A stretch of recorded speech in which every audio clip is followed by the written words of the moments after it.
Bienvenue sur cette chaîne YouTube consacrée au procès contre Michael Jackson ayant eu lieu en 2005.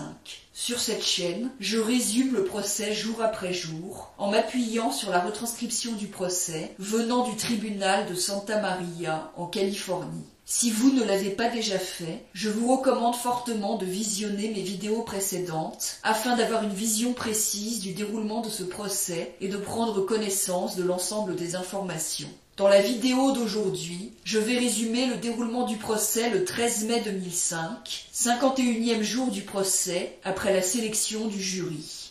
Le contre-interrogatoire de David Legrand se poursuit. Fire Mountain est une société à responsabilité limitée qui avait été créée pour recueillir l'argent gagné avec Take-Two.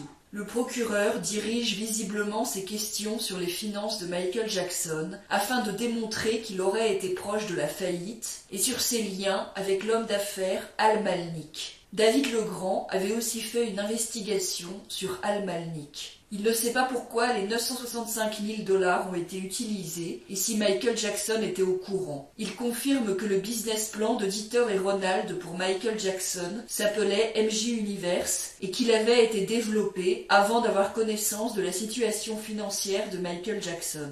Il affirme que Mark Geragos a commencé à travailler pour Michael Jackson la première semaine de février 2003. Il confirme que Mark Geragos, avocat pénaliste, avait été embauché dans le cas où une enquête criminelle aurait été engagée contre Michael Jackson suite à la diffusion du film de Bashir et dans le cas où on aurait cherché à lui retirer la garde de ses enfants. Il dit avoir rencontré Mark Geragos 4 ou 5 fois. Il dit qu'il ne sait pas exactement ce que Brad Miller devait faire pour Mark Geragos, mais que c'était en rapport avec les Arvizo. Il confirme avoir fait préparer des formulaires d'autorisation pour que les Arvizo puissent apparaître dans Take-Two et les avoir fait envoyer par fax à Neverland à Joe Marcus. Il avait aussi envoyé des documents d'autorisation de modèle à Vincent Amen pour que les Arvizo puissent apparaître dans Take-Two. Il identifie le document de la plainte des Arvizo au Broadcasting Standards Board suite à la diffusion du film de Bashir. Il dit qu'il avait dû renvoyer un document d'autorisation de modèle pour les Arvizo, car Janet voulait qu'il soit plus simple à comprendre avant de le signer. Il dit que Bank of America ne s'opposait pas au fait que l'argent gagné avec Take-Two soit déposé sur le compte de Fire Mountain.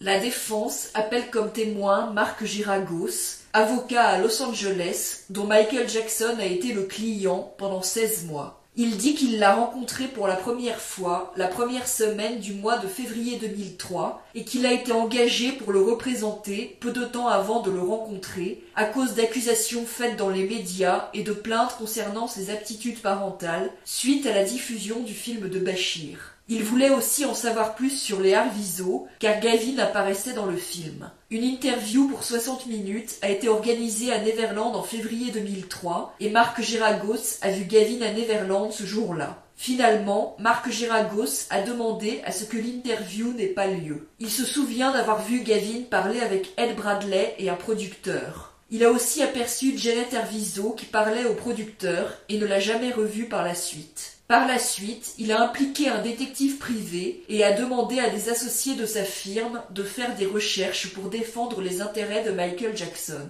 Quelqu'un lui avait dit que Gavin appelait Michael Jackson Daddy et que Michael Jackson en était gêné et cela l'a inquiété. Il a décidé de faire des recherches sur les Arvizo. Il a trouvé des informations sur l'affaire J.C. Penney. Il s'inquiétait à l'idée qu'on cherche à manipuler Michael Jackson car il était souvent la cible de litiges judiciaires. Il a demandé à l'enquêteur Brad Miller d'enquêter sur les Arvizo. Il pense que l'enquête sur les Arvizo a dû commencer quelques jours après le 7 ou le 8 février 2003. Il a demandé à Brad Miller de chercher à savoir où les Arvizo étaient, ce qu'ils faisaient, qui ils rencontraient, s'ils essayaient de vendre des histoires aux tabloïds ou de rencontrer des avocats ou de manipuler la situation. Il était inquiet à l'idée que les Arvizo cherchent à extorquer Michael Jackson. Il a aussi demandé à Brad Miller d'obtenir une déclaration enregistrée des Arvizo et d'assister au tournage de leur vidéo filmée pour Take-Two et d'obtenir une copie de cette vidéo. Mais Brad Miller n'a pas obtenu la copie. 2 individus du nom d'Asaph et Johnny travaillaient pour Brad Miller afin de surveiller les Arvizo. Ils pensent que l'enquête sur les Arvizo a pris fin au milieu ou à la fin du mois de mars 2003. Il dit que Brad Miller a mis les affaires des Arvizo en stockage, alors que Janet allait déménager pour aller habiter chez son petit ami, que Brad Miller voulait faire ça pour rester dans les bonnes grâces des Arvizo, pour obtenir des informations. Mark Geragos lui a conseillé de filmer la mise en stockage pour qu'il ne puisse pas être accusé d'avoir volé quelque chose. Il confirme qu'il a échangé des lettres avec Bill Dickerman concernant les possessions des Arvizo qui étaient mises en stockage, car Bill Dickerman voulait les récupérer. Il dit qu'après son enquête sur les Arvizo, il pensait que Michael Jackson ne devrait rien avoir à faire avec eux et qu'il y avait un désastre à venir. Il dit qu'il a trouvé les passeports des Arvizo dans son bureau et les a fait transmettre au tribunal. Il dit qu'il a eu des discussions avec Ronald Konitzer concernant les affaires de business de Michael Jackson. Mesereau lui demande s'il a fait partie d'un complot pour kidnapper et extorquer les Arvizo et commettre un crime contre eux, et Mark Geragos dit que non. Il dit qu'il avait essayé d'empêcher un crime contre son client, c'est-à-dire qu'il avait voulu empêcher les Arvizo de racketter Michael Jackson. Contre-interrogé par Ron Zonen, il dit que quand il a vu Michael Jackson, il a vu quelqu'un qui avait l'air presque enfantin dans son amour pour les enfants et qu'il n'y a rien vu de malveillant ou potentiellement criminel. Il a vu quelqu'un qui était susceptible d'être une cible et a agi pour le protéger. Il dit qu'il avait déjà discuté avec Michael Jackson du fait que Gavin avait dormi dans sa chambre et que Michael Jackson lui avait dit que rien ne s'était passé et qu'il n'y avait rien de sexuel dans le fait que quelqu'un passe la nuit dans sa chambre. Il dit qu'il a dit à Michael Jackson ou à Ronald en mars 2003 qu'il fallait rompre les liens avec les Arvizo. Il confirme qu'en février 2003, il savait déjà que Michael Jackson avait été accusé en 1993 par Jordan Chandler. Il dit qu'on lui avait dit que les Arvizo voulaient être payés pour la vidéo filmée pour Take-Two.